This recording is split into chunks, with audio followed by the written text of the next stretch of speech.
Crossovers are all the rage at the moment because they offer an interesting alternative to your bog standard hatchback, but none of them are as stylish as the Ford Kuga. This theme continues here on the inside as well. You've got soft touch materials here on the dash, some sporty instrument dials, everything's logically laid out, and the controls have a nice damped feeling to them. In fact, everything feels pretty well built actually. As for safety equipment, well, as standard you get ESP anti-skid control, front, side and curtain airbags, and the steering wheel even moves to the side in the event of an accident to help minimise injury.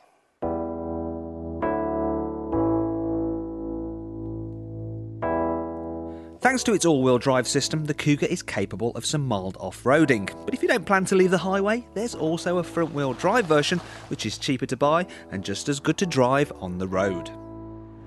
As you'd expect with a vehicle of this type, the Kuga's raised driving position gives you good all-round visibility and a great view over other traffic. What is surprising though is the way it handles, because it goes round corners so very well. There's hardly any body roll, loads of grip, and it's very balanced. Thankfully, there's no trade-off in comfort though, because while the Kuga suspension is pretty firm, it still rides over bumps very well indeed. Also, the driving position is spot on, the seats are nice and supportive, and Ford have even cut away the top of the door there so you can rest your arm to just cruise along. Inevitably though, there are some downsides. For instance, at higher speeds, the Kuga does suffer from quite a bit of wind noise, which can get frustrating after a while, and I have to say the car is rather expensive. You have to step up to the top specification model if you want to add options such as xenon headlamps and this rather nice panoramic glass sunroof. Options to avoid though are the sluggish automatic gearbox and the confused sat-nav. It even tried to send me down a no entry earlier.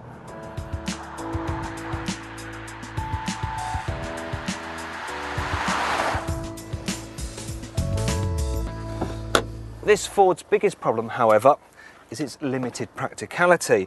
Now, if you've seen my previous videos, you'll know how much I like a big door bin. Well, the ones on the Kuga are a little bit on the small side, and I'll demonstrate that with this moderate size bottle. See, it doesn't fit. Now, I admit that won't be a deal breaker for most people, but if you follow me to the back, I'll show you something that might be.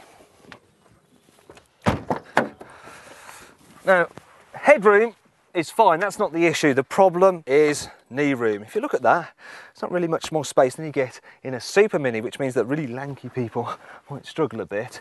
And if you follow me to the boot, I'll show you another problem. You see, it's one of the smallest in this class, and it's way down what you get with a Volkswagen Tiguan. However, it does have one saving grace. This handy split tailgate. And that's the thing with the Kuga. It might not be perfect, but its good sides, such as its fine handling and stylish good looks, more than make up for its downsides.